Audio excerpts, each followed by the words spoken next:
गुरु मात्र शिक्षक ही नहीं है, शास्ता भी है। शास्ता यानी वह जो जीवन को एक अनुशासन दे, जीवन को शासन दे। जो मात्र शब्द दे वह शिक्षक, जो शासन भी दे वह शास्ता। अष्टावक्र शब्द देकर ही संतुष्ट नहीं हो गए। शब्द देने के बाद जो पहला खतरा है, उस खतरे की तरफ इंगित है इन सूत्रों में। शब्द सुन के गुरु के इस बात की बहुत संभावना है कि तुम शब्द से ऐसे अभिभूत हो जाओ कि तुम समझो सब हो गया। तुम शब्द को ही पकड़ लो और शब्द को ही सत्य मान लो। सदगुरु से निकले हुए शब्दों का बल है, ऊर्जा है। उस ऊर्जा और बल में तुम आविष्ट हो सकते हो, सम्मोहित हो सकते हो। तुम बिना ज्ञानी हुए ज्ञानी बन सकते हो। यही पहला खतरा है। शब्द ठीक मालूम पड़े, तर्कयुक्त मालूम पड़े, बुद्धि प्रभावित हो, हृदय प्रफुल्लित हो जाए, तो ऐसी घड़ियां आ सकती हैं सत्संग में जब जो तुम्हारा अनुभव नहीं है अभी, वह भी अनुभव जैसा मालूम होने लगे। तो गुरु परीक्षक भी है, वो तुम्हारी परीक्षा भी करेगा कि जो तुम कह रहे हो वह हुआ भी है या केवल सुनी हुई बात दोहरा रहे हो। अष्टावक्र ने जो उद्घोष किया परम सत्य का, उस उद्घोष का ऐसा परिणाम हुआ कि जनक तत्क्षण प्रतिध्वनि करने लगे। जनक भी वही बोले और जनक ने कहा कि आश्चर्य कि मैं अब तक कैसे सोया रहा। और जनक ने कहा कि मैं जाग गया। और जनक ने कहा कि मैं न केवल जाग गया हूं, मैं जानता हूं मैं ही समस्त का केंद्र, सब मुझसे ही संचालित होता है। मुझी को नमस्कार है। ऐसी महिमा का उदय हुआ। अष्टावक्र चुपचाप खड़े सुनते रहे। ये जो हुआ है इसे देखते रहे। इन सूत्रों में परीक्षा है। अष्टावक्र प्रश्न उठाते, संदेह उठाते। जनक के घड़े को जगह जगह से ठोंक के देखते हैं, कच्चा तो नहीं, बातें सुन के तो नहीं बोल रहा है, किसी प्रभाव के कारण तो नहीं बोल रहा है, मेरी मौजूदगी के कारण तो ये तरंगें नहीं उठी। ये तरंगें इसकी अपनी है, ये क्रांति वस्तुतः घटी है, ये कहीं बौद्धिक मात्र ना हो। मेरे पास बहुत लोग आते हैं, उनमें अनेक कृष्ण मूर्ति के भक्त हैं। वे मुझसे आके कहते हैं कि हम वर्षों से सुनते हैं, जो सुनते हैं वो 100% ठीक भी मालूम होता है, उसमें हमें कुछ संदेह नहीं है। जो कृष्ण मूर्ति कहते हैं उसे हमने समझ भी लिया है, हम नहीं समझे ऐसा भी नहीं, लेकिन फिर भी जीवन में कोई क्रांति नहीं घटती। बौद्धिक रूप से सब समझ में आ गया है, बुद्धि भर गई है, लेकिन आत्मा व्यक्ति की रिक्त रह गई है।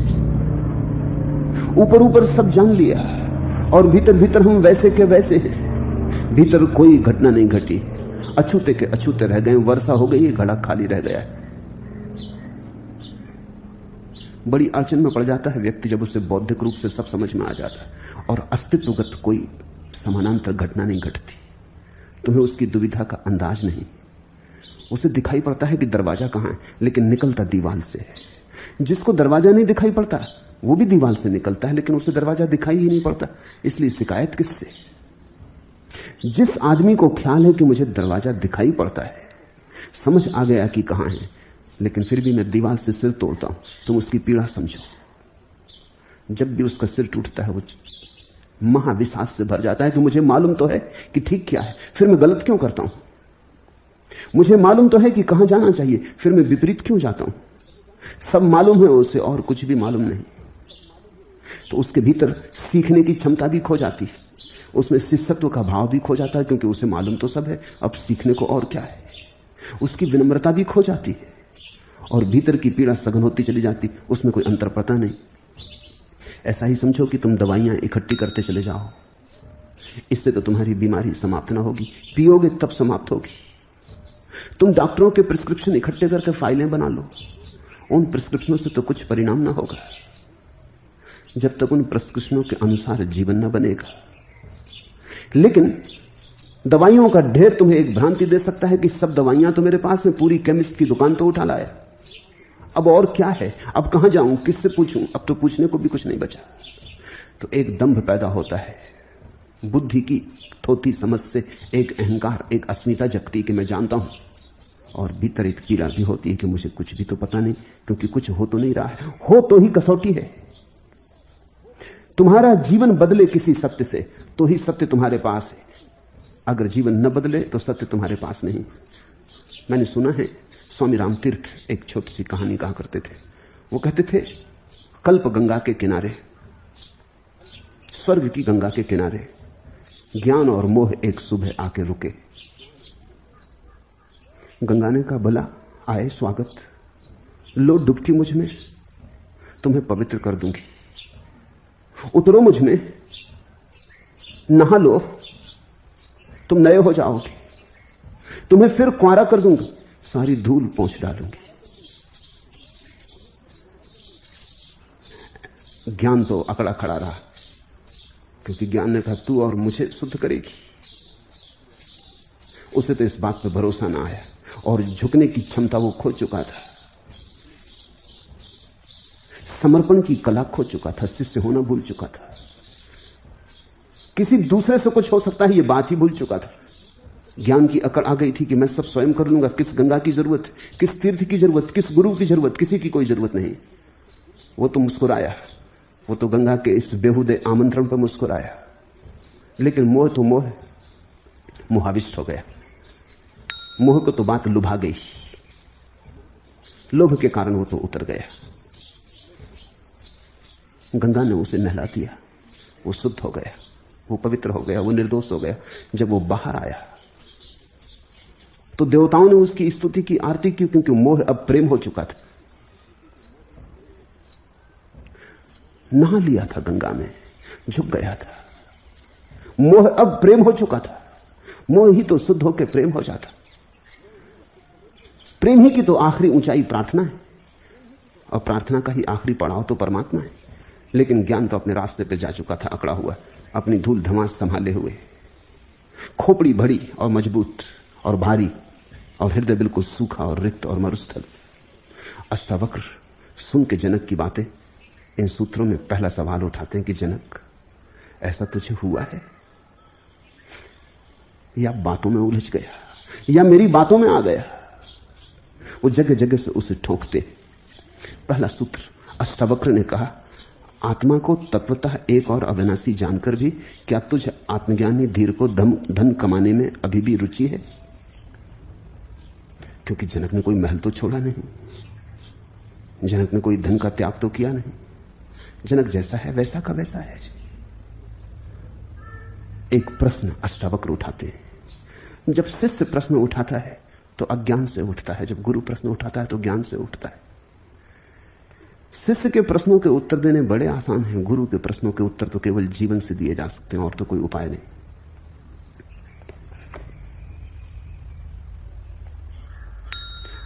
अविनाशिन आत्मानम एकम विज्ञाय तत्वता। तत्व से तू घोषणा कर रहा है कि एक है अविनाशी, एक है आत्मा। अद्वैत की तू तत्वता घोषणा कर रहा है। तत्वात्म अज्ञस्य धीरस्य कथम अर्थाजने रथि। और ऐसी घोषणा के बाद क्या धन में रुचि रह सकती है? राज्य में, साम्राज्य में, महल में, पद प्रतिष्ठा में, सिंहासन में रुचि रह सकती है?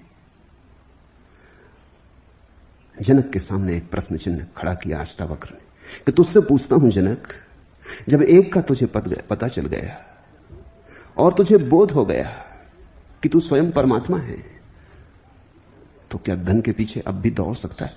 तो तलाश अपने भीतर, धन का कहीं मोह तो शेष नहीं रहा। ये पहली बात धन की क्यों उठाई? क्योंकि इस जीवन में बड़ी से बड़ी हमारी दौड़ और बड़े से बड़ा हमारा पागलपन धन के लिए है। हम भीतर हैं खाली, रिक्त, सूने, धन से उसे भरते। खालीपन काटता है। खालीपन में बड़ी बेचैनी होती है कि मैं ना कुछ होके दिखाना है। कैसे दिखाऊं? तो पद प्रतिष्ठा, धन, वो सब धन के ही रूप है। उनसे हम अपने को भरते ताकि मैं कह सकूं मैं कुछ हूं। मैं ना कुछ नहीं हूं, देखो कितना धन मेरे पास, ताकि मैं प्रमाण दे सकूं कि मैं कुछ हूं। अष्टावक्र कहते हैं कि धन की दौड़ तो उस आदमी की है जिसे भीतर बैठे परमात्मा का पता नहीं। जिसे भीतर बैठे परमात्मा का पता चल गया वो तो धनी हो गया, उसे तो मिल गया धन, राम रतन पायो। अब उसे कुछ बचा नहीं पाने को। अब कोई धन नहीं है, धन तो उसे मिल गया, परम धन मिल गया। और परम धन को पाके फिर कोई धन के पीछे दौड़ेगा? छोटे थे तुम तो खेल खिलौनों से खेलते थे, टूट जाता खिलौना तो रोते भी थे, कोई छीन लेता तो झगड़ते भी थे। फिर एक दिन तुम युवा हो गए, फिर तुम भूल ही गए वे खेल खिलौने कहां गए, किस कोने में पड़े पड़े धीरे झाड़ कर बुहार कर कचरे में फेंक दिए गए। तुम्हें उनकी याद भी नहीं रही। एक दिन तुम लड़ते थे, एक दिन तुम उनके लिए मरने मारने को तैयार हो जाते थे। आज तुमसे कोई पूछे कि कहां गए वे खेल खिलौने, तो तुम हंसोगे, तुम कहोगे अब मैं बच्चा तो नहीं, अब मैं युवा हो गया, प्रौढ़ हो गया, मैंने जान लिया कि खेल खिलौने। ऐसी ही एक प्रौढ़ता फिर घटती है जब किसी को भीतर के परमात्मा का बोध होता है। तब संसार के सब खेल खिलौने, धन, पद, प्रतिष्ठा सब ऐसे ही व्यर्थ हो जाते हैं जैसे बचपन के खेल खिलौने व्यर्थ हो गए। फिर उनके लिए कोई संघर्ष नहीं रह जाता, प्रतिद्वंदिता नहीं रह जाती, कोई स्पर्धा नहीं रह जाती। धन की दौड़ आत्महीन व्यक्ति की दौड़ है। जितना निर्धन होता है आदमी भीतर, उतना ही बाहर के धन से भरने की चेष्टा करता है। बाहर का धन भीतर की निर्धनता को भुलाने की व्यवस्था विधि है। जितना गरीब आदमी होता है उतना ही धन के पीछे दौड़ता है। इसलिए तो हमने देखा कि कभी बुद्ध, कभी महावीर, महाधनी लोग रहे होंगे कि सब छोड़ के निकल पड़े और भिखारी हो गए। इस आश्चर्य की घटना को देखते हो। यहां निर्धन धन के पीछे दौड़ते रहते, यहां धनी निर्धन हो जाते। जिन्हें भीतर का धन मिल गया वो बाहर की दौड़ छोड़ देते। अष्टावक्र ने पूछा कि जनक जरा पीछे भीतर उतर के टटोल, कहीं धन की आकांक्षा तो शेष नहीं। अगर धन की आकांक्षा शेष हो तो ये सब जो तू बोल रहा है सब बकवास है। कसौटी वहां है। अभी भी तू पद तो नहीं चाहता, अभी भी तू राज्य का विस्तार तो नहीं चाहता, अभी भी भीतर तृष्णा तुझे पकड़े तो नहीं।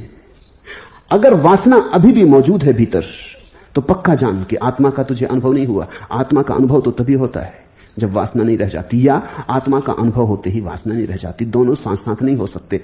आत्मा और वासना के बीच किसी तरह का सहयोग नहीं हो सकता, जैसे अंधेरे और प्रकाश के बीच किसी तरह का साथ संग नहीं हो सकता। प्रकाश तो अंधेरा नहीं, अंधेरा तो प्रकाश नहीं। तू प्रकाश की बातें कर रहा है, तू अचानक महावाक्य बोल रहा है जनक। ये इतनी जल्दी हुआ है, इसकी तू कसौटी कर ले, इसे तू जरा खोजबीन कर ले, जांच पड़ताल कर ले, भीतर उतर देख कहीं धन की आकांक्षा तो नहीं छिपी बैठी। अगर बैठी हो तो ये सब जो तूने कहा मुझे तूने दोहरा दिया, ये सब बासा है, ये सब उधार है, फिर इसकी बहुत मूल्यवत्ता नहीं। फिर हमें फिर से आबासा से शुरू करना पड़ेगा। तो मैं फिर तुझे जगाऊं, अगर धन की आकांक्षा कहीं बैठी हो, अगर तू धन की आकांक्षा पाए ही नहीं कहीं तो कुछ हुआ है, अन्यथा कुछ भी नहीं हुआ है। आत्मा को तत्वतः एक और अविनाशी जानकर भी क्या तुझ आत्मज्ञानी धीर को धन कमाने में रुचि है?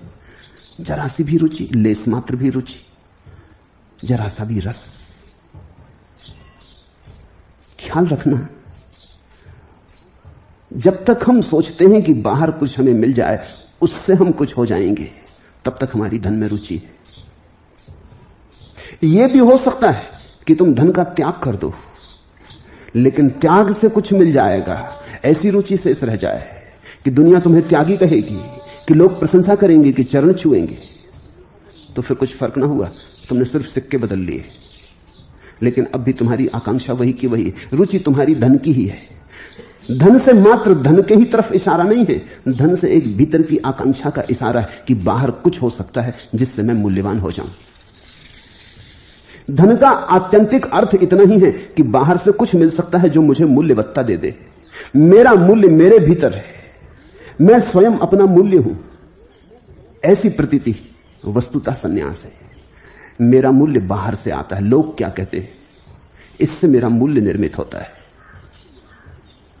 तो ऐसी आकांक्षा धन की आकांक्षा है। इसलिए तुम्हारे 100 त्यागियों में 99 तो अभी भी धन की ही आकांक्षा में जीते।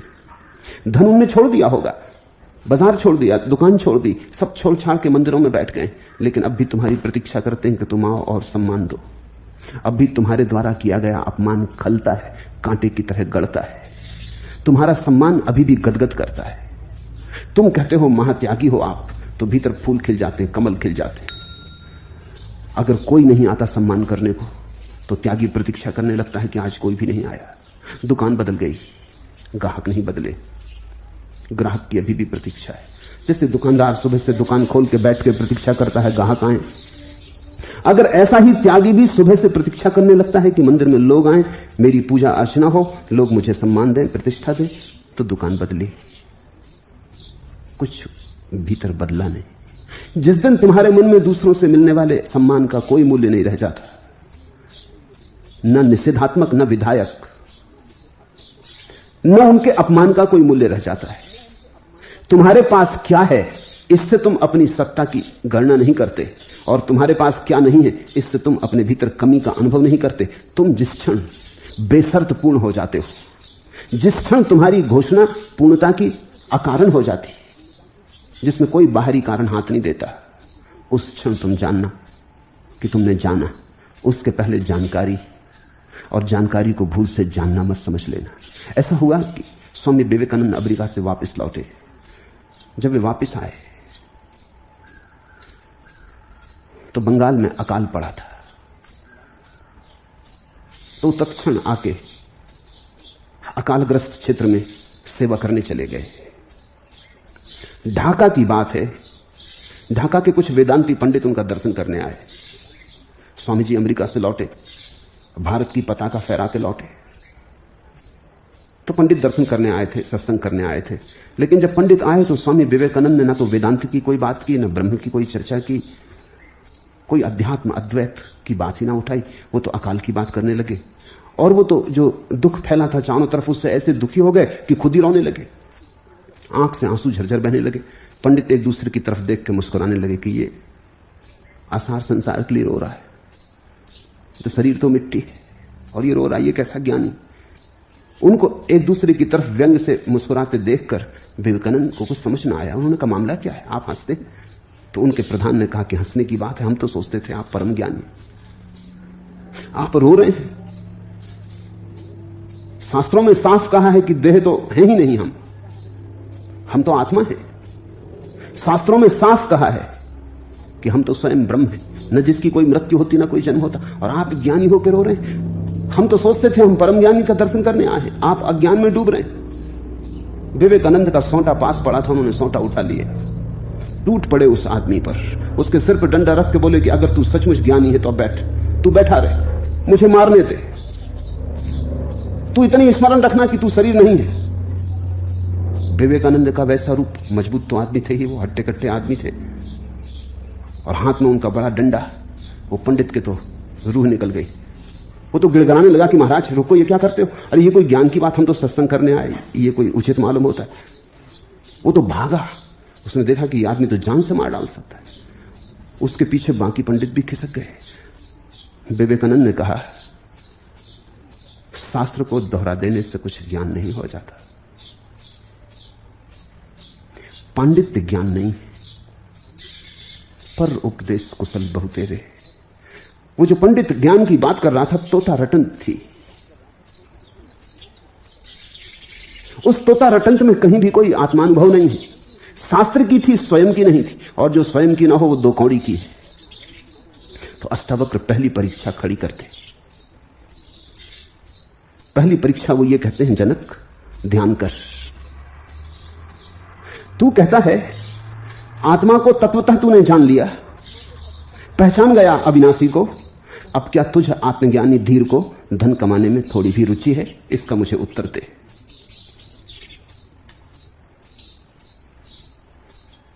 गुरु तो दर्पण है, गुरु के दर्पण के समक्ष तो शिष्य को समग्र रूप से नग्न हो जाना है, उसे तो अपने हृदय को पूरा उघाड़ के रख देना है, तो ही क्रांति घट सकती है।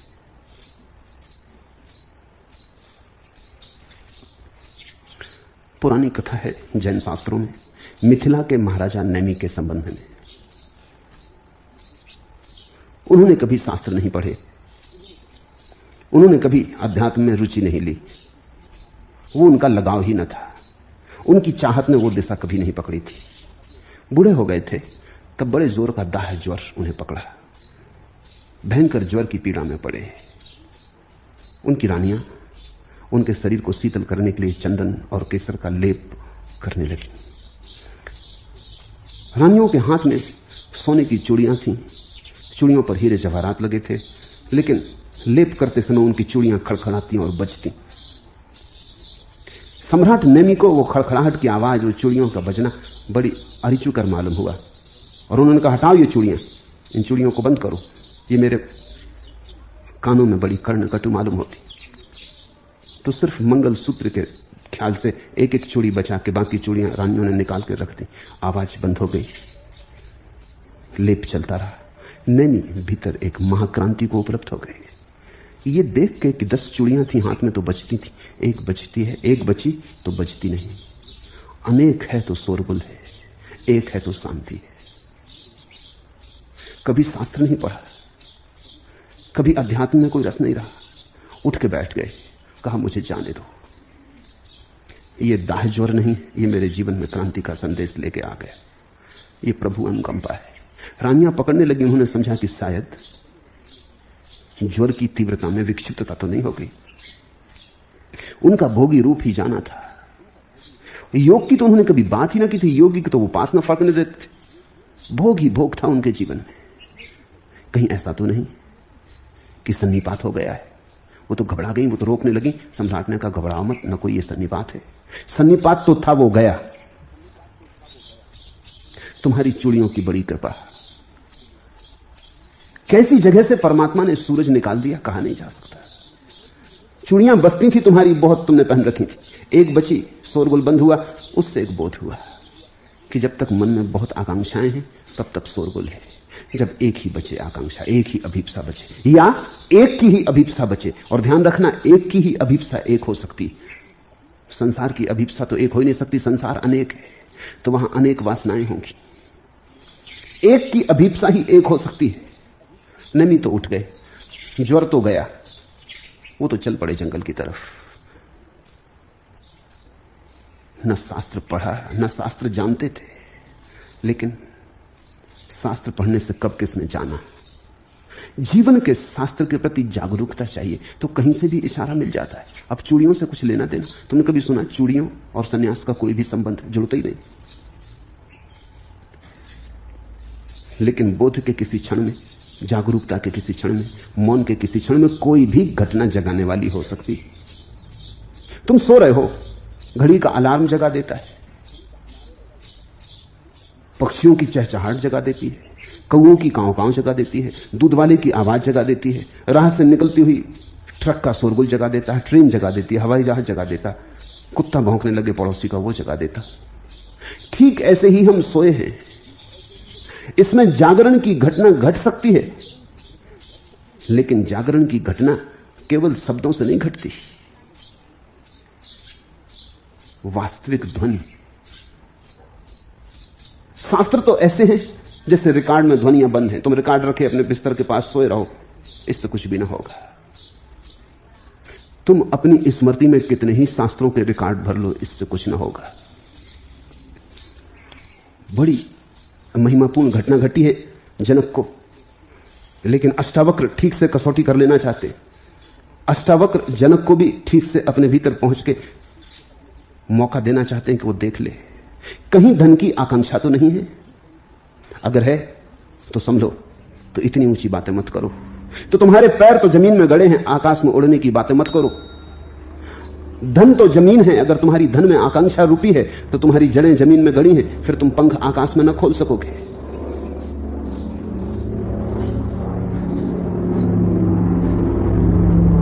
जैन शास्त्रों में एक और कथा है, अमरावती के श्रेष्ठी सुमेध की। सुमेध के पिता की मृत्यु हुई। वो अमरावती का सबसे बड़ा धनी व्यक्ति था। पिता के मर जाने पर अंत्येष्टि क्रिया और सारे परिजनों परिजनों के विदा हो जाने पर जो बड़ा मुनीम था, बूढ़ा मुनीम था, वो आया। उसने सारा हिसाब किताब सुमेध के सामने रखा। कितनी उनकी कोठियां हैं सारे देश में, किस कोठी में कितना धन संलग्न है, कितने उनके व्यवसाय हैं, किस व्यवसाय में कितना धन लगा है, कितनी उनकी तिजोरियां हैं, कहा कि आप आए, कल घर में चले तो मैं सारी चाबियां आपको सौंप दूं। आपके पिता मुझे सब सौंप गए, अब आप मालिक हैं। सुमेध उठा, उसने सारे खाते बही देखे, करोड़ों रुपए की संपत्ति थी। उसने जाके सारी तिजोरियां देखी, उनमें बहुमूल्य रत्न भरे थे, अरबों खरबों की संपत्ति थी। उसने ये सब देखा, लेकिन मुनीम बड़ा हैरान हुआ। वो देख तो रहा था, लेकिन जैसे कहीं बहुत दूर से, पास नहीं था, लोलुप नहीं था। और देखते देखते उसकी आंखों में आंसू आने लगे। और मुनीम ने पूछा कि मैं समझा नहीं, आप रो रहे हैं?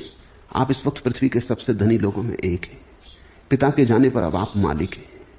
यह आपके पुरखों की संपदा है, इसको हर एक पीढ़ी बढ़ाती चली गई है, इसमें से घटा कभी भी नहीं है। आप प्रसन्न हो? सुमेध ने पूछा, मुझे एक बात पूछनी। मेरे पिता के पिता मरे, वो भी इसे न ले जा सके। मेरे पिता भी मर गए, वो भी इसे न ले जा सके। और मैं तुमसे कहता हूं कि मैं इसे ले जाना चाहता हूं। तुम कोई तरकीब खोजो। तुम कहते हो पीढ़ियों से चली आई है, इसका मतलब साफ है लोग मरते रहे और सब यहीं छूटता गया। अब मैं ये नहीं करना चाहता कि मैं मरूं और सब यहीं छूट जाए, क्योंकि जो यहीं छूट जाए उसमें सार क्या। ले जाऊंगा सब साथ, या तो तुम खोज के कल सुबह तक मुझे खबर कर दो, या मैं खोज लूंगा। लेकिन अब मुझे चैन नहीं, क्योंकि किसी भी क्षण मौत आ सकती है। फिर ये चाबियां किसी और के हाथ में होंगी, फिर तुम किसी और को दिखाओगे, मेरे बेटे को दिखाओगे, लेकिन न मैं ले जा सकूंगा न मेरा बेटा ले जा सकेगा। नहीं, मैं ये हिसाब खत्म नहीं करना चाहता हूं, मैं ये सब साथ ही ले जाना चाहता हूं। मुनीम ने कहा, ये तो कभी हुआ नहीं और हो भी नहीं सकता, कोई इसे कभी ले नहीं गया। सुमेध ने कहा, मैंने तरकीब खोज ली है। उसने उसी क्षण सारी संपत्ति दान कर दी, वो संन्यास्त हो गए। उसने कहा, मैंने तरकीब खोज ली, मैं इसे साथ ले जाऊंगा। ये कह के उसने सब छोड़ दिया और संन्यास्त हो गया। एक क्रांति घटती है जब बाहर का तुम छोड़ते हो, भीतर का उसी क्षण मिल जाता है। लोगों ने तो एक ही बात देखी कि उसने बाहर की संपत्ति छोड़ दी। तुम्हें मैं दूसरी बात में जगाना चाहता हूं। उसने बाहर की संपत्ति यहां छोड़ी कि भीतर की संपत्ति वहां मिली, वो साथ लेके गया। भीतर का ही साथ जाता है। बाहर में उलझे होने के कारण भीतर का दिखाई नहीं पड़ता। जब भीतर का दिखाई पड़ता है तो बाहर की पकड़ नहीं रह जाती। आश्चर्य, कहा अष्टावक्र ने, जैसे बार बार जनक ने कहा आश्चर्य कि परम ब्रह्म शाश्वत चैतन्य और कैसे माया में भटक गया था। जैसे बार बार जनक ने कहा कि आश्चर्य कि मैं स्वयं परमात्मा और कैसे सपने में खो गया था, ऐसे ही अब बार बार अष्टावक्र कहते हैं आश्चर्य कि जैसे सीपी के अज्ञान से चांदी की भ्रांति में लोभ पैदा होता है, वैसे ही आत्मा के अज्ञान से विषय भ्रम के होने पर राग पैदा होता है।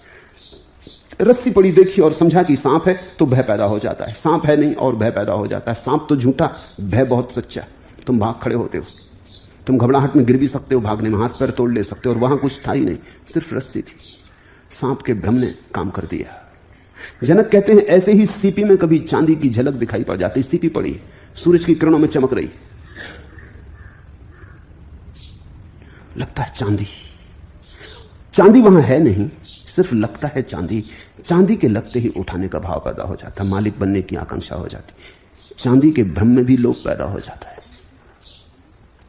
आश्चर्य कि ब्रह्म में भी लोभ पैदा हो जाता है। जहां कुछ भी नहीं वहां पाने की आकांक्षा पैदा हो जाती है। जहां से कभी किसी को कुछ भी नहीं मिला वहीं वहीं हम टटोलते रहते।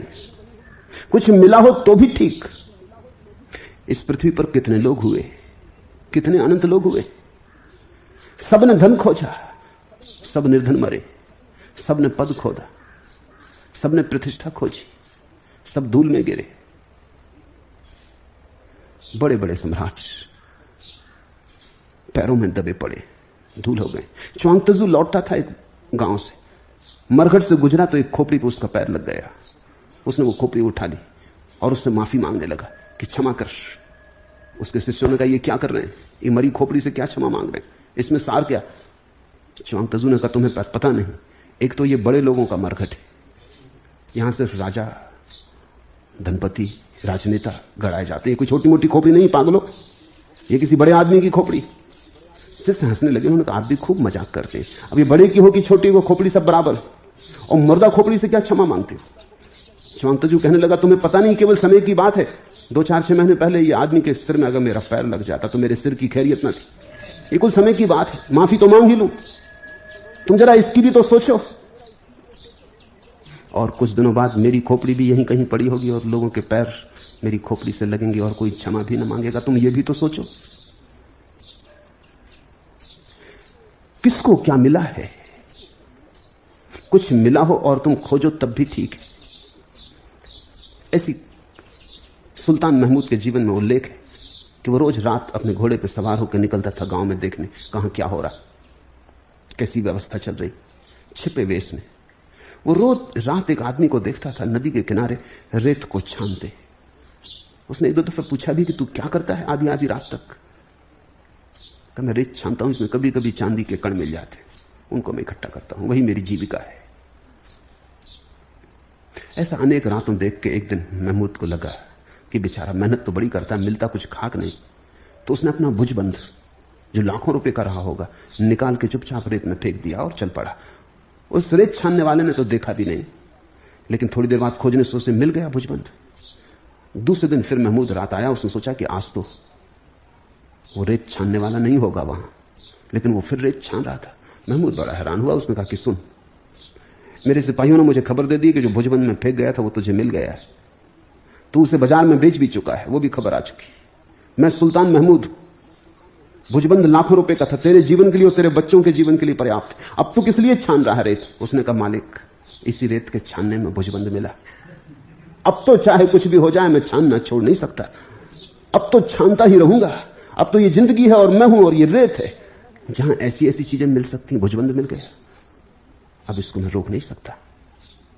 महमूद ने अपनी आत्मकथा में लिखवाया है कि उसके तर्क में तो बल है, लेकिन हम इस संसार में क्या खोज रहे हैं जहां किसी को कभी कुछ नहीं मिला, फिर भी रेत छान रहे। कुछ मिला किसी को कभी। कहते हैं आश्चर्य कि जैसे सीपी की अज्ञान से चांदी की भ्रांति में लोभ पैदा होता है, वैसे ही आत्मा के अज्ञान से विषय भ्रम के होने पर राग पैदा होता है। हे जनक, कहीं तेरे भीतर राग तो नहीं बचा है? कहीं थोड़ा सा भी मोह तो नहीं बचा है, लोभ तो नहीं बचा है? ये तुम्हें याद दिला दूं, तुमने बहुत बार सुना है कि लोभ छोड़ो, मोह छोड़ो, राग छोड़ो, क्रोध छोड़ो तो आत्मज्ञान होगा। हालत बिल्कुल उल्टी है। आत्मज्ञान हो तो राग, मोह, लोभ, क्रोध छूटता है, वो परिणाम है। अंधेरे को थोड़ी छोड़ना पड़ता है प्रकाश को लाने के लिए, प्रकाश लाना पड़ता है, अंधेरा छूटता है। इसलिए अष्टावक्र ये प्रश्न पूछ रहे हैं। वो कह रहे हैं आत्मज्ञान हो गया जनक, तेरी वो तो घोषणा से लगता आत्मज्ञान हो गया। अब मैं तुझसे पूछता हूं, जरा खोज, कहीं राग तो नहीं, अभी भी कहीं पुराने भ्रम पकड़े तो नहीं है? क्योंकि कई बार ऐसा होता है, रोज ही ऐसा होता है। कई बार क्यों? रोज रात तुम सपना देखते हो, सुबह सपना टूटता है, तुम कहते हो सब सपना था, और फिर दूसरी रात फिर सपना देखते हो। टूट टूट के भी सपना टूटता नहीं। सुबह कैसे तुम ज्ञानी हो जाते हो, कहते हो सब बकवास, सब सपना था, कुछ भी सार नहीं। लेकिन ये याद नहीं रह जाता, फिर रात आएगी, फिर तुम सोओगे, फिर सपना उठेगा। तब ये कितनी बार सपना टूट चुका और कितनी बार सुबह तुमने घोषणा कर दी कि सपना टूट गया। ये सब घोषणाएं फिर काम नहीं आती, फिर सपना पकड़ लेता है। बड़ा प्रबल प्रभाव मालूम होता सपने का। तो कहीं ये रोज रोज सुबह उठ के जो घोषणा हम करते हैं सपने झूठ होने की, वैसी ही अध्यात्म की घोषणा तो नहीं। मैं एक कविता कल पढ़ रहा था, ये तीसरा फरेबे मोहब्बत है मालती, मैं आज फिर फरेबे मोहब्बत में आ गया। प्रेमी अपनी प्रेसी से, किसी मालती से कह रहा है, ये तीसरा फरेबे मोहब्बत है मालती, ये तीसरी बार भ्रम हो रहा है। मैं आज फिर फरेबे मोहब्बत में आ गया। रुखसार दिल शिकार है, आंखें हैं दिल नसी, 16 जने खेरब है तेरा हुस्न आतसी। मैं सोचता रहा, मैं बहुत सोचता रहा, लेकिन तेरा जमाल नजर में समा गया। पहले भ्रमों की भी याद है, पहले और मालतियां धोखा दे गई। ये तीसरा भ्रम है, 2 मालतियां आ चुकी जा चुकी। मैं सोचता रहा, मैं बहुत सोचता रहा, लेकिन तेरा जमाल नजर में समा गया। गो जानता हूं ये भी तमन्ना का है फरेब, गो जानता हूं ये भी तमन्ना का है फरेब, गो मानता हूं राह मोहब्बत है पुर नसेब। ये सब झूठ, ये सब सपना, ये सब फरेब, ये सब जानता हूं, लेकिन बगैर इसके भी चारा नहीं मेरा, इसके बिना भी चलता नहीं। लेकिन बगैर इसके भी चारा नहीं मेरा, कुछ भी बजुज फरेब सहारा नहीं मेरा। और इस भ्रमों के सिवाय कोई सहारा ही नहीं मालूम होता, सपनों के सिवाय कोई जिंदगी ही नहीं मालूम होती। तुझसी परी जमाल हसीनाओं के बगैर, मैं हूं सनम परस्त गुजारा नहीं मेरा। मैं आज फिर फरेबे मोहब्बत में आ गया, ये तीसरी फरेबे मोहब्बत है मालती। तीसरा क्या, 30वां, 300वां, 3000वां, मगर फरेब जारी रहता। जनक से अष्टावक्र कहने लगे, ये कहीं सुबह उठे हुए आदमी की बात तो नहीं कि सपना था और फिर कल तू सो जाए, इधर मैं गया और उधर तू सो जाए। तो तू ठीक से देख ले, सोने की अब और कोई संभावना तो नहीं, ये जागरण आखिरी है। ये भ्रम का टूटना भी कहीं भ्रम ही सिद्ध ना हो। तू ठीक से देख ले, ये टूट ही गया है, ये ऐसा टूट गया है कि फिर ना बन सकेगा। तो गौर से देख ले, इसके बीज कहीं भीतर छिपे तो नहीं है, अन्यथा ऊपर ऊपर जमीन साफ, भीतर बीज पड़े हो, फिर अंकुरित हो जाएं। इसलिए तो होता है सुबह हम देख लेते हैं कि सपना टूट गया, लेकिन बीज तो मिटते नहीं, बीज तो पड़े ही रहते हैं। जिन बीजों से सपने रात फैले थे वो बीज तो अब भी भूमि में पड़े हैं, वैसे के वैसे। फिर रात आएगी, ठीक मौसम पाके, ठीक वर्षा होगी, फिर सपने खड़े हो जाएंगे। सपने के टूटने से क्या होता है, सपने के बीज दग्ध होने चाहिए। अगर बीज दग्ध नहीं हुए तो कुछ भी नहीं हुआ। धन की आकांक्षा बीज है, पद की आकांक्षा बीज है, महत्वाकांक्षा बीज है। इन बीजों की तलाश के लिए अष्टावक्र कहते, तू जरा भीतर जा, देख कहीं छिपे हुए बड़े छोटे छोटे बीज। बीज तो बड़े छोटे होते हैं, वृक्ष बड़े हो जाते हैं, वृक्ष दिखाई पड़ते हैं, बीज तो पता भी नहीं चलते। तो उन बीजों को खोज। जब तक बीज दग्ध न हो जाएं, तब तक तू इस भ्रम में मत आना कि भ्रम के बाहर हो गया है।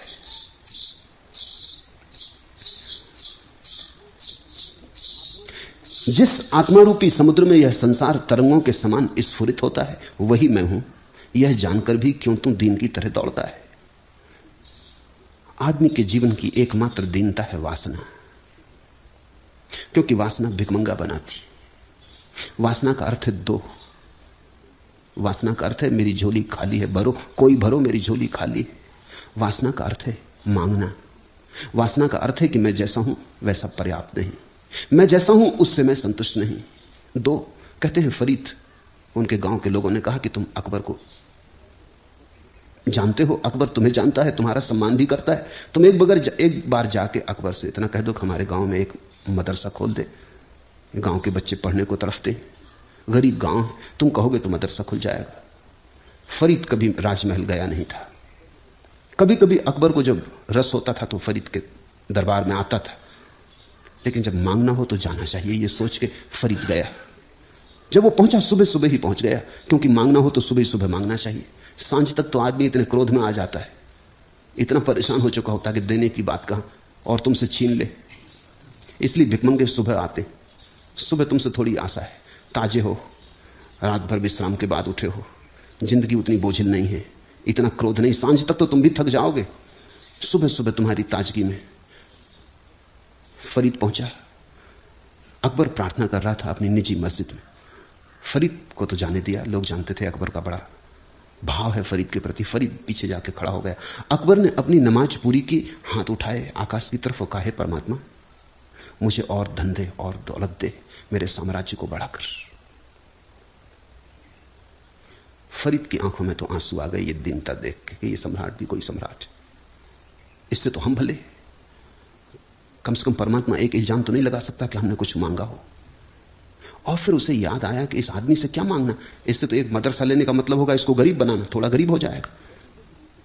ये तो वैसे ही गरीब है, इसकी हालत तो वैसे ही खराब है, इसकी दीनता तो देखो, अभी भी हाथ फैला है। अकबर जैसा सम्राट जिसके पास सब है, वो भी मांग रहा है। अभी होने से क्या होता है, भिखमंगापन थोड़ी मिटता है।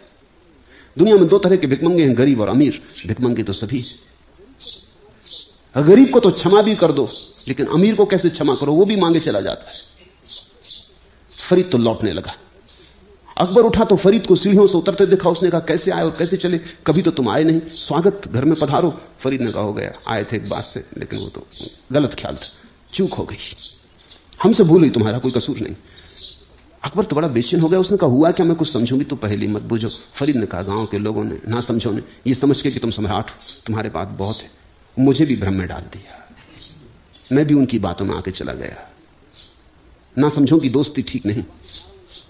अब मैं वापस जा रहा हूं उनको समझाने की तुम गलती में थे।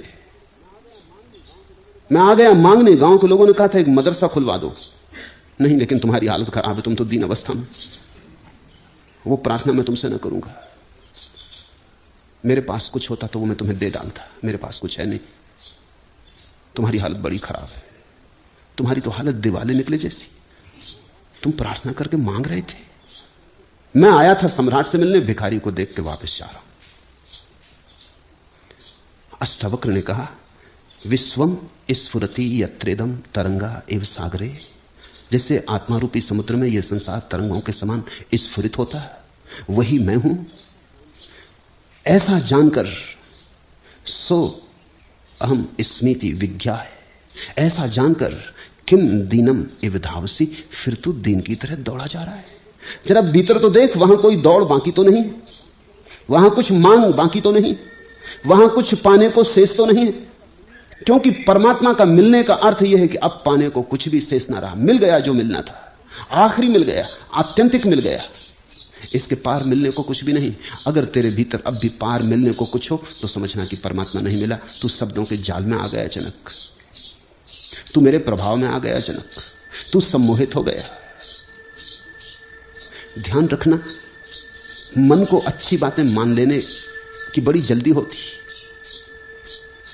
कोई तुमसे कह दे कि आप तो परमात्मा स्वरूप है, कौन इनकार करना चाहता है? आप तो ब्रह्म स्वरूप है, कौन इनकार करना चाहता है? अहंकार भरता है। कोई कह दे आप तो शुद्ध बुद्ध नित्य चैतन्य, कौन इनकार करता है? बुद्धू से बुद्धू भी इनकार नहीं करता। जब उससे कहो कि आप शुद्ध बुद्ध, तो वो कहता बिल्कुल ठीक, अब तुम पहचाने। अभी तक कोई पहचाना नहीं, ना समझें क्या खाक पहचानेंगे। आप बुद्धिमान हैं इसलिए पहचाने। ज्ञान की घोषणाएं कहीं तुम्हारे अहंकार के लिए आधार तो नहीं बन रही, कहीं ऐसा तो नहीं है प्रीति कर लगती है इसलिए मान ली। कड़वी बातें कौन मानना चाहता है? कोई तुमसे पापी कहे तो दिल नाराज होता है, कोई तुम्हें पुण्यात्मा कहे तो तुम स्वीकार कर लेते हो। और यह हो सकता है कि जिसने पापी कहा था वो सत्य के ज्यादा करीब हो। टॉलस्टॉय ने लिखा है अपनी आत्मकथा में कि एक दिन सुबह सुबह मैं चर्च गया तो देखा गांव का सबसे बड़ा धनपति सुबह के अंधेरे में चर्च में प्रार्थना कर रहा है। तो मैं तो चकित हुआ कि यह आदमी भी प्रार्थना करता है। मैं पीछे खड़े होकर सुनने लगा। उस धनपति को कुछ पता नहीं था कि कोई और है अंधेरे में। वो धनपति कह रहा था, हे प्रभु मैं महापापी हूं, मुझ जैसा पापी इस संसार में कोई भी नहीं। वो अपने पापों का कन्फेशन कर रहा था, स्वीकार भाव से सब प्रकट कर रहा था जो जो पाप उसने किए थे, और शायद भाव से कर रहा था। लेकिन तभी सुबह होने लगी और उसको ख्याल आया, मालूम हुआ कि कोई और भी पीछे खड़ा। उसने देखा और देखा टॉलस्टॉय।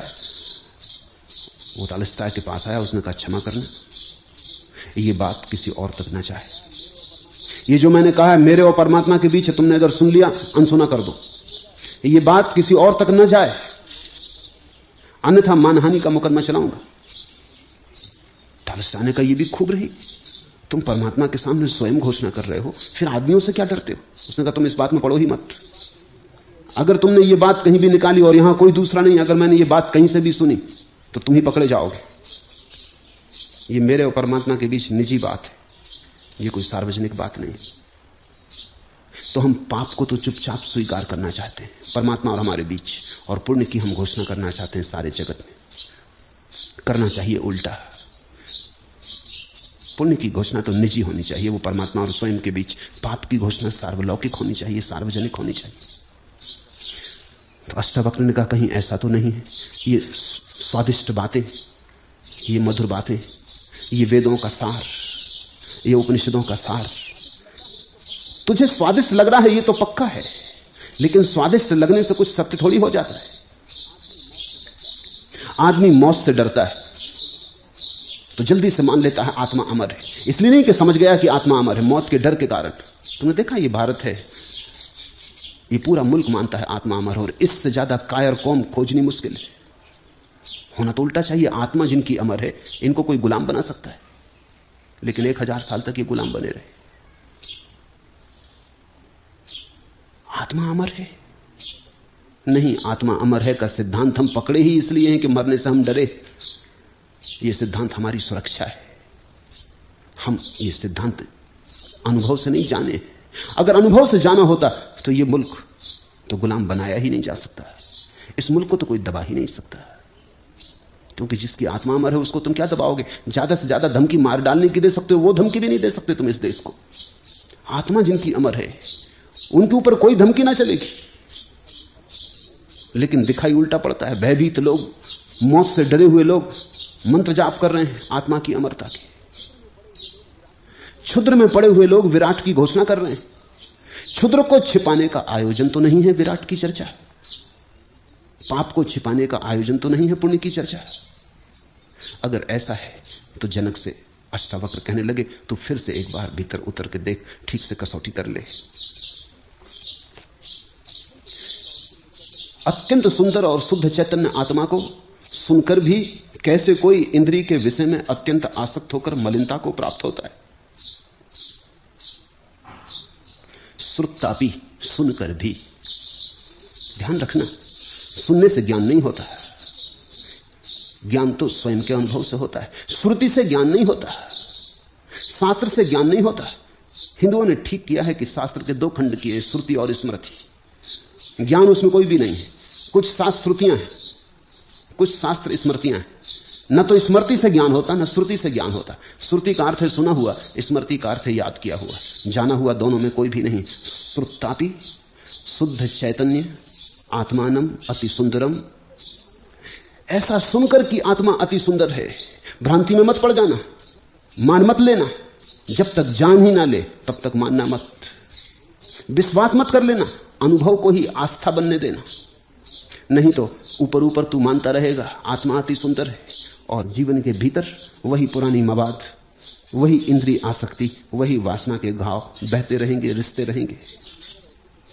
अत्यंत सुंदर और शुद्ध चैतन्य आत्मा को सुनकर भी कैसे कोई इंद्रिय विषय में अत्यंत आसक्त होकर मलिनता को प्राप्त होता है, इसे ध्यान रख। सुनने वाले बहुत हैं, सुन के मान लेने वाले बहुत हैं, लेकिन उनके जीवन में तो देख, सुन सुन के उन्होंने मान भी लिया है, लेकिन फिर भी मलिनता को रोज प्राप्त होते। मलिनता जाती नहीं। जहां मौका मिला वहां फिर तीसरा फरेब कि 300वां फरेब, फिर फरेब खाने को तैयार हो जाते। कितनी बार तुमने सोचा कि क्रोध ना करेंगे? तुम भली भांति सुन के जान चुके हो क्रोध पाप है, जहर है, कुछ लाभ नहीं। लेकिन फिर भी जब उठता है तब तुम खो जाते हो किसी झंझावात में, याद ही नहीं रहती। जब क्रोध जा चुका होता है, उजाड़ के तुम्हारे भीतर की सारी बगिया, तब फिर याद आती, फिर पश्चाताप होता है।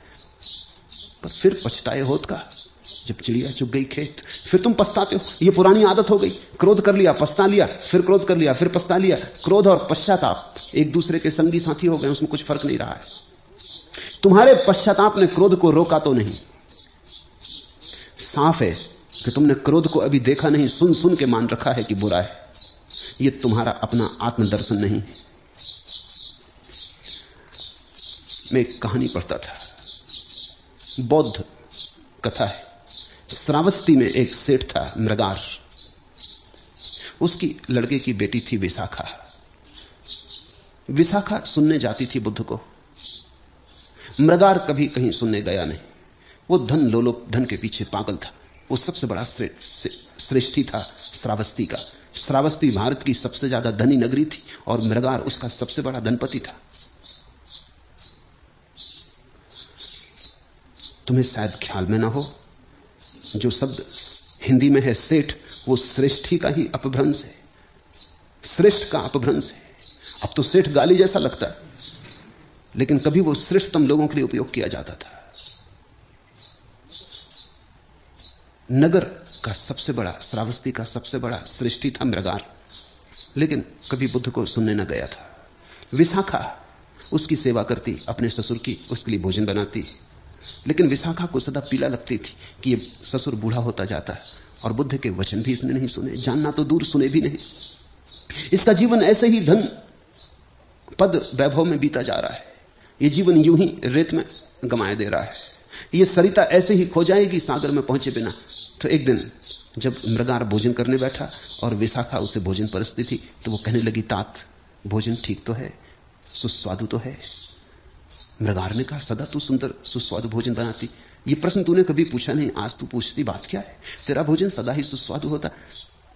विशाखा ने कहा, आपकी कृपा है, अन्यथा भोजन सुस्वादु हो नहीं सकता, क्योंकि ये सब बासा भोजन है। मैं दुखी हूं कि मुझे आपको बासा भोजन खिलाना पड़ता। मेरा घर बोला, पागल, बासा? पर बासा तू खिलाएगी क्यों? धन धान्य भरा हुआ है कोठियों में, जो तुझे चाहिए प्रतिदिन उपलब्ध है, बासा क्यों? उसने कहा कि नहीं, मैं वो नहीं कह रही, आप समझे नहीं। ये जो धन धान्य है शायद होगा आपके पिछले जन्मों के पुण्यों के कारण, लेकिन इस जीवन में तो मैंने आपको कोई पुण्य पुरुषार्थ करते नहीं देखा। इस जीवन में तो मैंने आपको कोई पुण्य पुरुषार्थ करते नहीं देखा, इसलिए मैं कहती हूं ये सब बासा है। होगा पिछले जन्मों में आपने कुछ पुण्य किया होगा, इसलिए धनी है, लेकिन मैंने अपनी आंखों से जब से आपके घर में बहू होकर आई हूं, मैंने आपका कोई पुण्य प्रताप, आपका कोई पुण्य पुरुषार्थ, आपके जीवन में कोई प्रेम, कोई धर्म, कोई पूजा, कोई प्रार्थना, कोई ध्यान, कुछ भी नहीं देखा। इसलिए मैं कहती हूं ये पिछले जन्मों के पुण्यों से मिला हुआ भोजन बासा है। तात, आप ताजा भोजन कब करेंगे?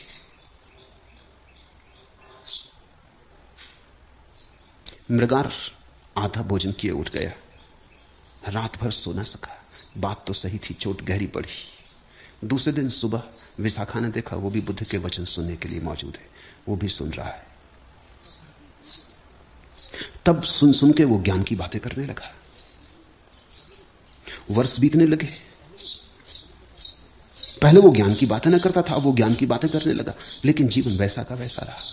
फिर विशाखा ने कहा कि तात, आप अब भी बासा ही भोजन कर रहे हैं, अब ज्ञान का बासा भोजन कर रहे हैं। ये बुद्ध के वचन हैं, आपके नहीं। ये उनकी सुन के अब आप दोहरा रहे हैं। आप अपनी कब कहेंगे? आप जो गीत अपने प्राणों में लेके आए हैं वो कब प्रकट होगा? प्रभु उसे प्रकट करें। कुछ आपके भीतर छिपा पड़ा है झरना, उसे बहाएं। ये अब भी बासा है, तुम्हारा धन भी बासा है, तुम्हारा ज्ञान भी बासा है, और बासा होना ही पाप है।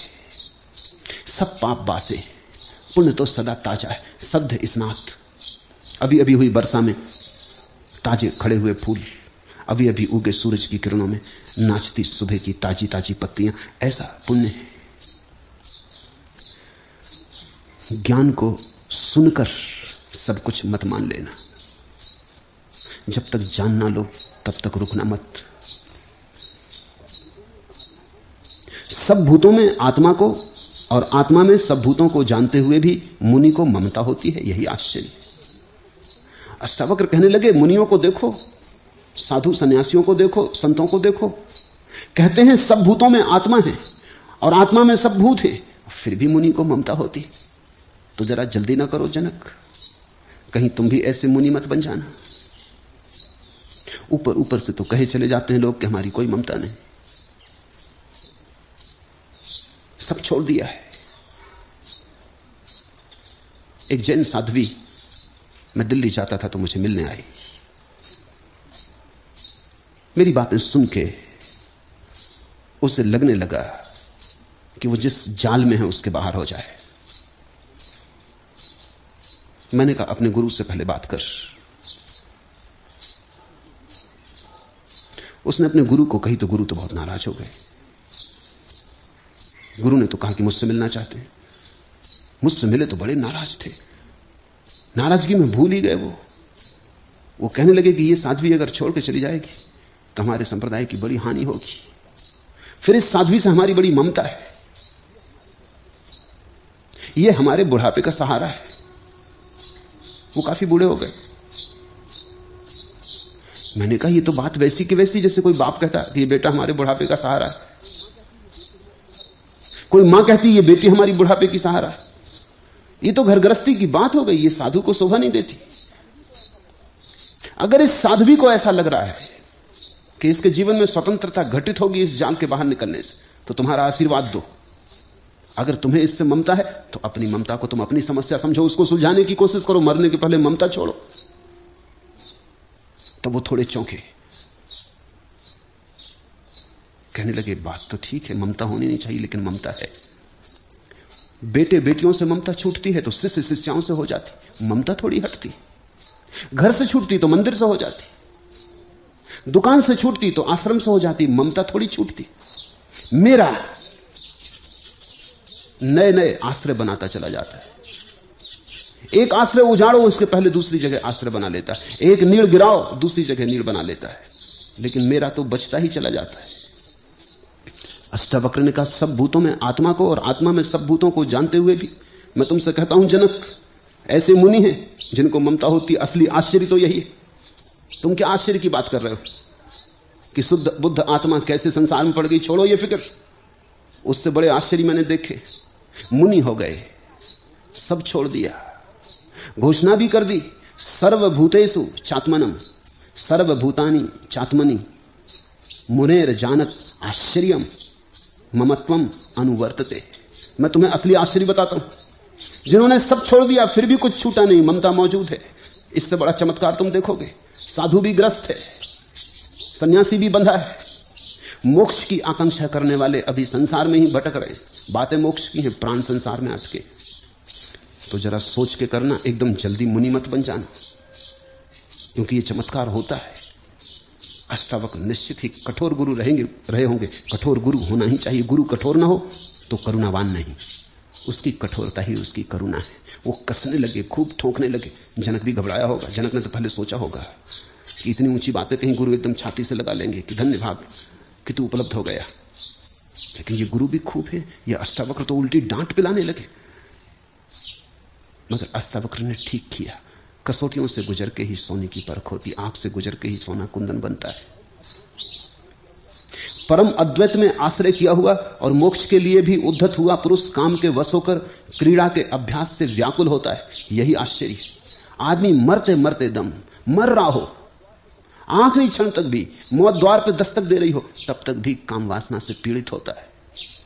और साधारण आदमी नहीं, परम अद्वैत में आश्रय किया हुआ, जो परम अद्वैत में अपनी आस्था की घोषणा कर चुका है, जो कहता हमने घर बना लिया भगवान में, वो भी, और मोक्ष के लिए उद्धत हुआ भी, वो जो कहता है हम मोक्ष की तरफ प्रयाण कर रहे हैं, वो भी पुरुष काम के वश होकर क्रीड़ा के अभ्यास से व्याकुल होता।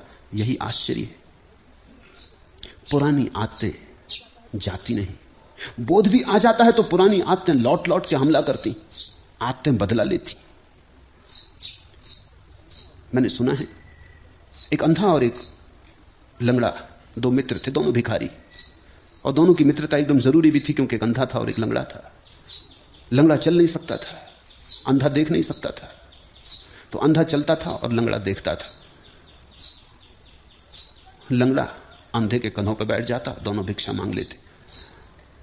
साझेदारी थी भिखारी के दुकान में, लेकिन कभी कभी झगड़ा भी हो जाता था, जैसे सभी साझेदारों में होता है। कभी एक ज्यादा ले लेता, दूसरा कम ले लेता, या लंगड़ा चकमा दे देता अंधे को, तो झगड़ा हो जाता था। एक दिन झगड़ा इतना बढ़ गया कि मारपीट हो गई। और दोनों ने कहा कि अभी ये साझेदारी खत्म, ये पार्टनरशिप बंद, अब नहीं करते, अब अपनी तरफ से घसट लेंगे, मगर ये नहीं चलेगा। तो काफी धोखा चल रहा है। कहते हैं परमात्मा को बड़ी दया आई, पहले आती रही होगी, अब नहीं आती, क्योंकि परमात्मा भी थक गया दया कर करके, कुछ सार नहीं। आदमी कुछ ऐसा है कि तुम दया करो तो भी उस तक दया पहुंचती नहीं। परमात्मा भी थक गया होगा। पर ये पुरानी कहानी है, दया आ गई।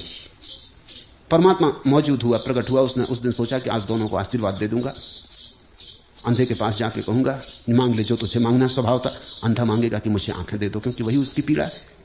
लंगड़े से कहूंगा जो तुझे मांगना तू मांग ले, वो मांगेगा पैर, उसको पैर दे दूंगा। अब दोनों को स्वतंत्र कर देना उचित है। वो गया, लेकिन रोता हुआ वापस लौटा। परमात्मा रोता हुआ वापस लौटा, क्योंकि अंधे से जब उसने कहा कि मैं परमात्मा हूं, तुझे वरदान देने आया हूं, मांग ले जो मांगना है, उसने कहा लंगड़े को अंधा कर दो।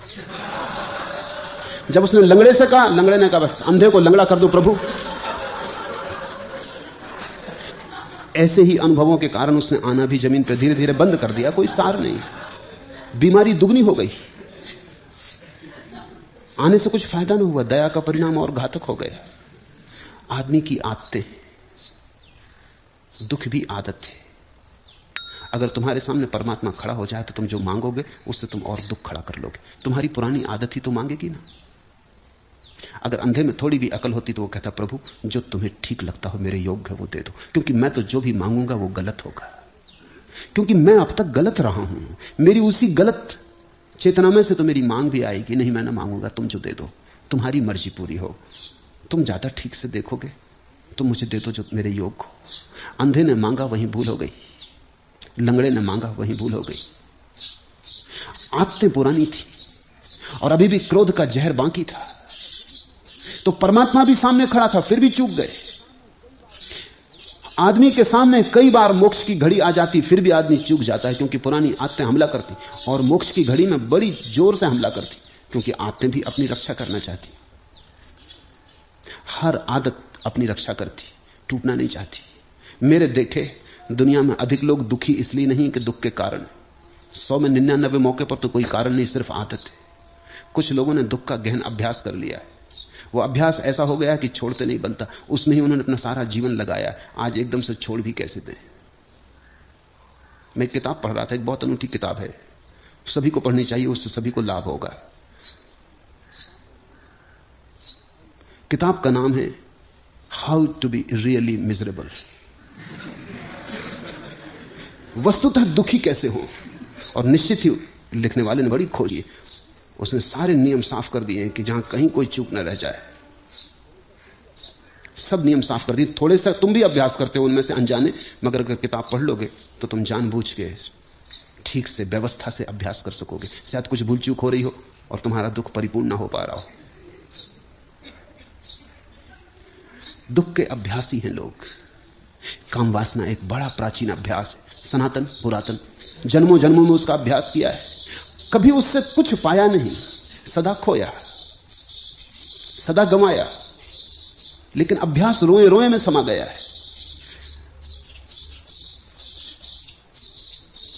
आस्थिता परम अद्वैतम मोक्षार्थे अपि व्यवस्थिता।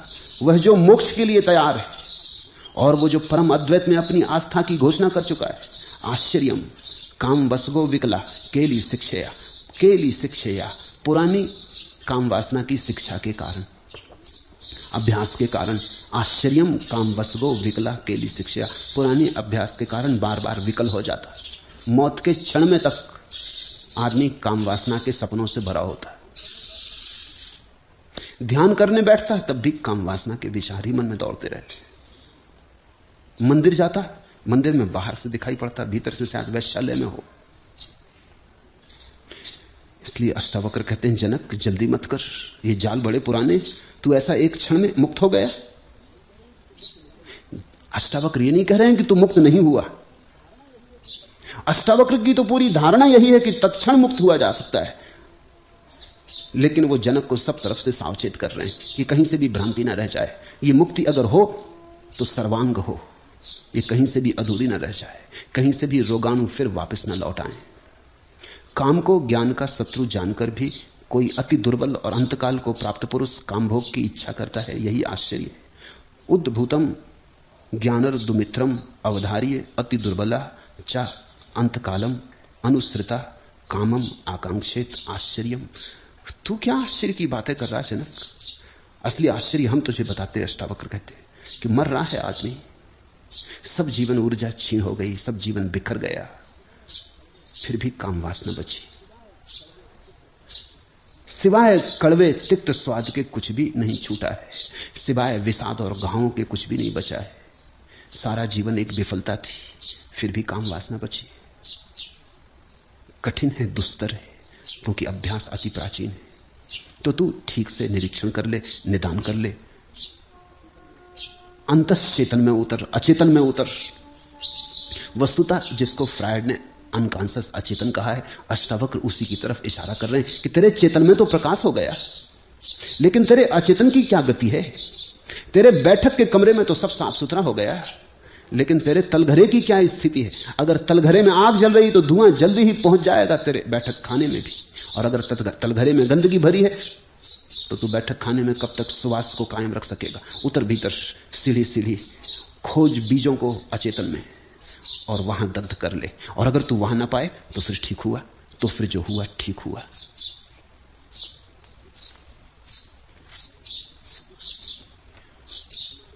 दुख, तृष्णा, काम, लोभ, क्रोध, सभी बीमारियां हमारे सतत अभ्यास के फल है।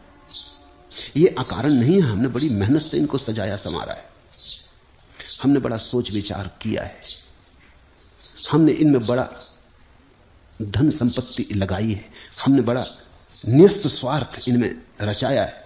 ये हमारा पूरा संसार है। जब कोई आदमी कहता है कि मैं दुख से मुक्त होना चाहता हूं, तो उसे ख्याल करना चाहिए कि वो दुख के कारण कुछ लाभ तो नहीं ले रहा है, कोई फसल तो नहीं काट रहा है। अगर फसल काट रहा है दुख के कारण, तो दुख से मुक्त होना भला चाहे हो ना सकेगा। अब कुछ लोग हैं जिनका कुल सुख इतना ही है कि जब वो दुख में होते हैं तो दूसरे लोग उन्हें सहानुभूति दिखलाते हैं। तुमने देखा, पत्नी ऐसे बड़ी प्रसन्न है, रेडियो सुन रही है, वो पति घर की तरफ आने से रेडियो बंद, सिरदर्द, एकदम सिरदर्द हो जाता है। ऐसा मैंने देखा अनेक घरों में, मैं ठहरा हूं इसलिए कह रहा हूं। मैं देखता रहा कि अभी पत्नी बिल्कुल सब ठीक थी, मुझसे ठीक से बात कर रही थी ये सब, और तब पति के आने का हार न बचा नीचे, और वो गई अपने कमरे में लेट गई, और पति मुझसे बताने लगे कि उसके सिर में दर्द है। ये हुआ क्या मामला? मैं ये नहीं कह रहा हूं कि दर्द नहीं है, दर्द होगा, मगर दर्द के पीछे कारण है गहरा। पति सहानुभूति ही तब देता है, पास आके बैठ के सिर पे हाथ ही तब रखता जब दर्द होता है। ये स्वार्थ है उस दर्द में। दर्द वस्तुता हो गया होगा, क्योंकि वो जो आकांक्षा है कि कोई हाथ माथे पर रखे, और पति बिना दर्द के तो हाथ रखता नहीं। अपनी पत्नी के माथे पर कौन हाथ रखता है? वो तो मजबूरी। क्या वो सिर दर्द बना के बैठी, अब करो भी क्या? हालांकि उसको अपना अखबार पढ़ना है किसी तरह, लेकिन सिर पे हाथ रख के बैठा है।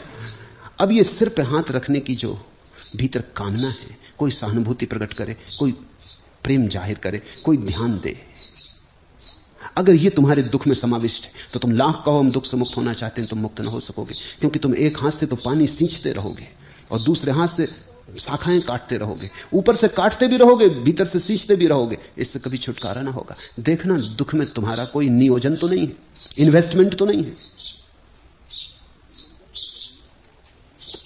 मंजर रहीने यास है, नाजिर उदास है, मंजिल है कितनी दूर, मुसाफिर उदास है। परवाज में कब आएगी रिफ़अत ख्याल की, नारस है बालों पर तायर उदास है। तख्लीक़े साहकार का इम्कान नहीं अभी, असआर बेकरार है, शायर उदास है। मुद्दत से यात्री को तरसती है मूर्ति, सुनसान कोहसार का मंदिर उदास है। एहसास व फिक्र दोनों का हासिल है इज्तराब, शायर है महबेयास, मुवक्खिर उदास है। यहां सभी उदास है। पंछी उदास है, उड़ नहीं पाता। हो सकता है सोने के पिंजरे से मोह लग गया हो। यहां कवि उदास है, क्योंकि उदासी के गीत ही लोग सुनते हैं और तालियां बजाते हैं। यहां विचारक उदास है, क्योंकि हंसते और आनंदित आदमी को तो लोग पागल समझते हैं, विचारक कौन समझता है। यहां सब उदास है। इस उदासी से भरे वातावरण में उदासी के पार होना बड़ा मुश्किल मालूम होता है। यहां की हवा उदास है। यहां की हवा में काम वासना है, क्रोध है, लोभ है, मोह है। यहां मोक्ष की किरण को उतारना बड़ा कठिन है। लेकिन जनक के जीवन में किरण उतरी है, इसलिए अष्टावक्र सब तरह से परित है। कहीं भूल चूक ना हो जाए, कहीं कोई छिद्र न रह जाए। इस महाकरुणा के वश वे ऐसे कठोर वचन जनक को बोलने लगे कि तू जरा देख तो, तू भी कहीं उसी जाल में न पड़ जाना जिसमें बहुत मुनि पड़े हैं, बहुत ज्ञानी पड़े, बहुत से समझदार नासमझियों में उलझे, बहुत से पंडित शास्त्रों में दबे, और बहुत से त्याग की बातें करने वाले भीतर अभी भी धन की आकांक्षा से भरे। इन सब की तू ठीक से जांच पड़ताल कर ले। ये सब न हो तब तेरी उद्घोषणा में सत्य है।